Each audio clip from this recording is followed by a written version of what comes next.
Hello and welcome back to another episode of the Create the Ripple podcast. I'm your host, Candice Smiley. Here we trust the niggle and we tell the truth. This is a podcast.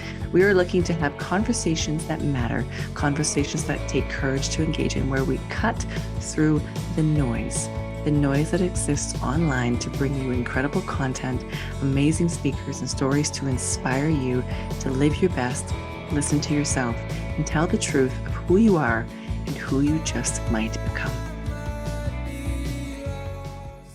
Hello and welcome back to another episode of the Create the Ripple podcast. Today we're going to talk about trusting the niggle and telling the truth, as we usually do when we gather here to chat. And thank you. Thank you for taking time out of your busy day to join me today. So I think I'm going to talk today about why I chose to become an essentialist. And to be honest, it's a bit of a meandering tale, and I've been struggling to tell it. This is not the first recording attempt that I have done of this story. I guess it's because I'm not really looking for empathy or sympathy in terms of how I got here, but a large reason that I've become disciplined in my pursuit of less is because at one point I didn't have very much. This was not because of something I wanted. In fact, my life was literally crumbling around me. I lost my home. I had to sell my apartment at a loss. I went into foreclosure court on one of my properties, and that was because I got left with over $350,000 worth of debt. And I say it that way because the gentleman that I was dating left me and the country, in fact, but didn't pay his bills. It's all right. I learned a few things. Number one, namely, girl, take care of your own finances. 2, take care of your own finances. And 3, take care of your own finances. As my dad says, education always costs money, and this education certainly cost me some. Fast forward a few years, and I'm in consumer proposal, and I'm working very diligently to rebuild my credit. And let me tell you, that's an uphill battle for sure. But along the way, I had to sell a lot of things and live in smaller and smaller places, which at first was very humiliating, no question. So if you're going through a tough time financially, believe me, I feel you. It's no fun.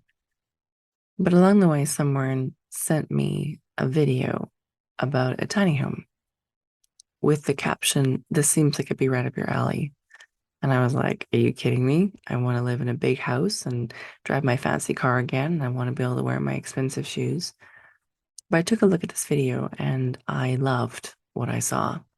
I loved the idea behind tiny house living, this idea that you shrink your living space, A, so it's more affordable, and B, so that you can live a larger life. I love the idea around tiny homes, this disciplined pursuit of living in less. Because we don't, well, for me, I don't live in a home where I'm buying extra furniture to fill the rooms. I bought a home and designed the inside of it to be exactly what I need. I had to be disciplined in what I brought into my home. I have to be disciplined in terms of what we choose to bring. We don't have a lot of storage space. We don't have a lot in terms of groceries.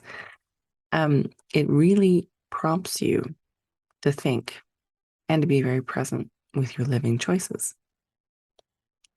After I lost my properties, I realized how hard I had been working to pay for them. And that really didn't necessarily allow me to always be present to enjoy them because I was out of my house working. Now, it might be a little different. I mean, the world has certainly really recognized being able to work online and support that. But at the time, this whole idea about how much money I was spending and how much stress it was causing with all the bills. Then once I lost my homes, my houses, my condos, my cars, a lot of my stuff, I actually felt relief. There was less to worry about. There was just a phone bill and not a whole bunch of other ones. Sure, there was creditors calling, and it sucked having to deal with that, or going through foreclosure court, or getting a trustee for my consumer proposal. None of that was fun, let me tell you. However, it was really powerful to reframe how I was thinking about where I was at. That zero was, in fact, okay. And it was a great place to start. So I get into tiny home living, and because I can't afford to go shopping anymore, I take up thrifting. Again, not willingly, and not because it seems like something trendy or something that I should jump on for any good reason, but rather out of necessity. In fact, in the beginning, I hated thrifting. And it took me a couple of years to settle in, to understand that I could find what I was looking for and how to find what I was looking for. And at some point, I realized that my new lifestyle of living with less was actually more in line with my values than the old life had been. So I started dreaming about my tiny home, and I discovered minimalism. Again, not necessarily because I was looking for it, but because somebody was like, hey, bet you this is up your alley. Because I was going through my closet. And as I was going through my closet, she was suggesting that I do something similar to what Marie Kondo does, to say thank you to the clothes, but send them on their way, especially if they don't bring me joy or happiness, or in my case, do they hold the memories that I no longer want to remember. I remember specifically a pair of jeans, and I've talked about this on a as a guest on a podcast before. They were an expensive pair of jeans. I haven't spent that much on a pair of jeans since. I didn't want to get rid of them because I had already sort of begun to deal with this scarcity mindset. I was afraid I would never be able to afford them again. And all of a sudden, I realized that every time I put on these jeans or looked at them or saw them in the closet, all I could think about was who had bought them for me and the mess that I was in because of said person and my poor choices in all of that. And so I thank them and I let them go. And I think the person who got them was ridiculously happy to have those expensive pair of jeans. And all I felt was relief. This relief continued the more and more and more I let go of. It was intoxicating almost. And so I got rid of more and more and more, right down to collection pieces and things that I never thought I would part with, that I realized I could hold on to the memories. I didn't have to hold on to the stuff. It got so that by the time I left my marriage, and this was years later, everything I owned fit into a tiny 4-door Pontiac. It was small. I bought it for $1. I hated that car, but it was my getaway car. I hated it because of how I felt when I was driving it, because I had this impression that somebody in her 30s should have had her shit together. And I clearly didn't. And yet the memories in that little car and the gas I saved and the places I went and the people I met wouldn't trade it for the world. And all of a sudden I realized this living with less that I had had to adopt out of necessity had become something I was actually starting to enjoy. And that was cool too. So relief turned into joy. And then I started to think about living smaller and dreaming about a tiny home. In fact, I sketched this tiny home. I found it on Kijiji after I realized that I needed to end a relationship that I thought was going to last forever, and it didn't. And I was really sick and tired of moving into someone else's house and paying somebody else's mortgage. And I wanted something simple, and I wanted something that was mine. And I found a tiny home. And it's been wonderful to spend a little extra to create the drawers and the closets and the space that we need to make it our home. Our home is literally just an extension of us. It creates a warm, safe place for us to be. And now, somewhere along the way, somebody handed me a book on essentialism. And I thought, I know all there is to know about minimalism. I like my life just the way it is. Thank you very much. And then I read this book. The author is Greg McKeown. I always say it wrong, but check it out. You can get it on Amazon. I don't make a penny if you do, but you need to go check this out. Seriously.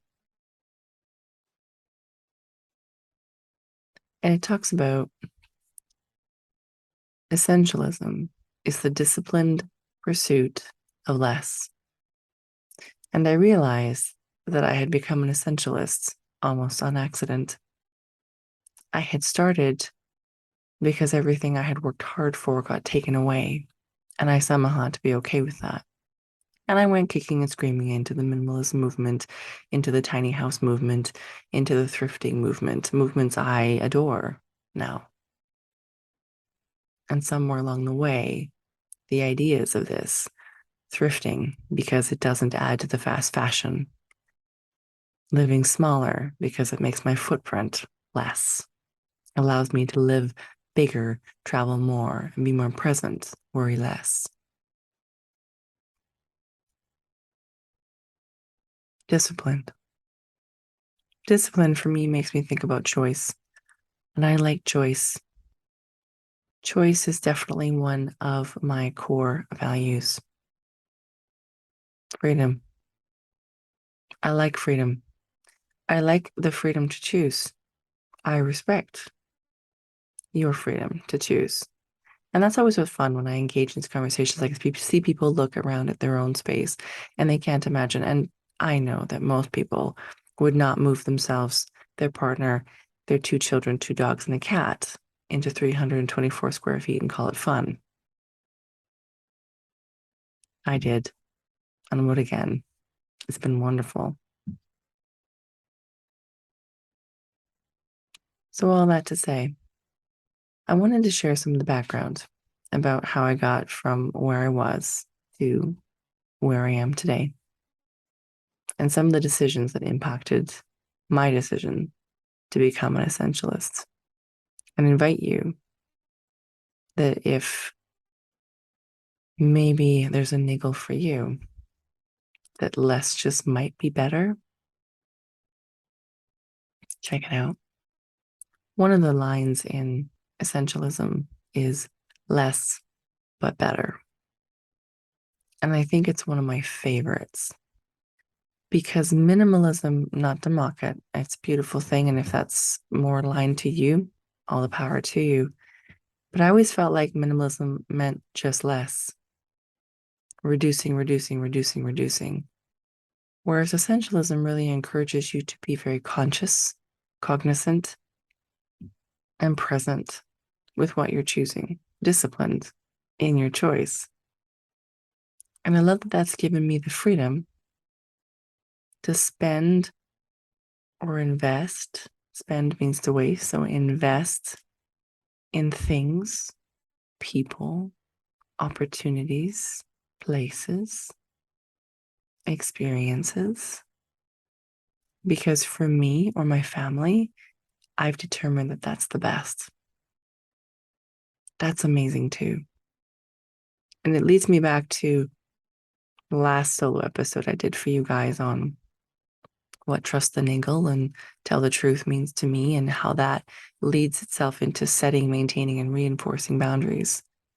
Essentialism has led itself into every area of my life, including business decisions, marketing decisions. I'm not on Facebook or Instagram.